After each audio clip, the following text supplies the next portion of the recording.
So 3 hours ago, these blocks didn't exist. I stitched them together using strip piecing, carefully cut them up and press them, and now the tough part. The key is to keep these organized as I sew them together so I don't flip any pieces. It looks like I could put this quilt together by sewing 4 quadrants.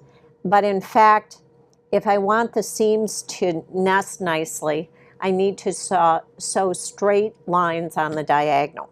So I have to keep these blocks together and organized and cross my fingers that I can do that quickly so I can have any shot at all at getting this on the quilting machine and making my deadline. I think I did it. Looks like all the rows are in order and all the blocks are facing the right way. I'll have to keep checking this when I stitch the rows together, but by piecing the rows here on the diagonal, I can press opposite ways and make sure they nest easily.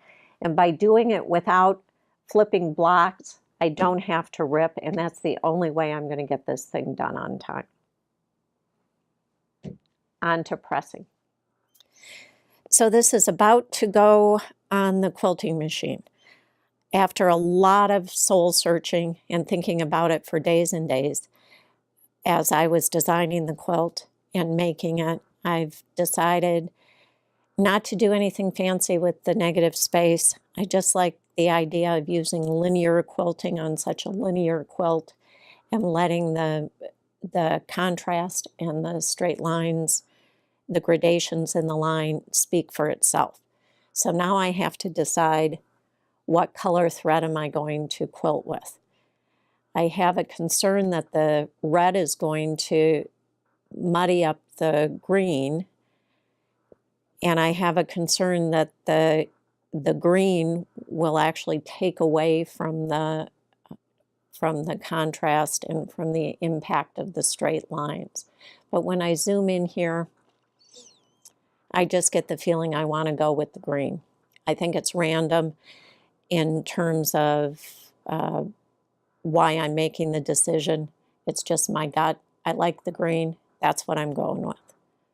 We'll update you shortly. I'm about half done with my quilting. You can see the straight line pattern that I'm using. With this pattern, with any straight line pattern, and particularly if you're stitching in the ditch, it's really important to hit your marks because you're going to see any spot that you don't hit. I'm not totally unhappy with the way this is turning out.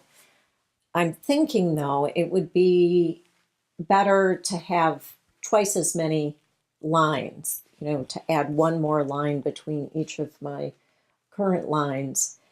But unfortunately, I just don't have time to do that.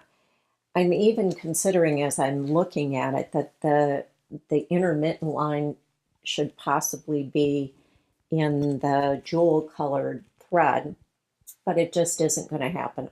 I've got a deadline to meet, so I'm just going to keep pushing forward with this original plan.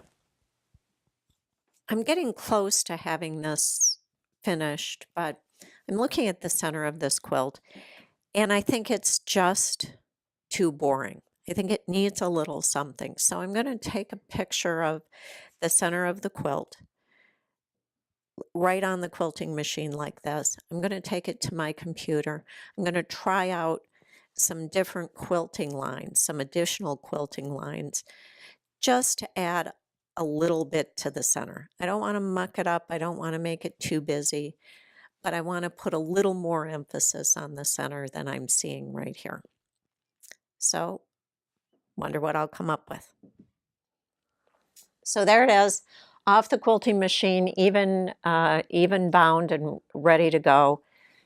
As you can see, this is a quilt that's meant to be viewed from a distance, so you can let the gradations of line and the contrast play some games with your eyes and create interest in letting your eye move around the quilt. Pretty simple quilt in design. As I said, the nice medallion shape, but interesting, I hope, nonetheless. That's it. You saw the quilt start to finish. I'm Lisa with Quilter's Thread. Remember to follow us on Instagram, on Facebook, and connect with us. We'd love to hear what you have to say. Live well, quilt well.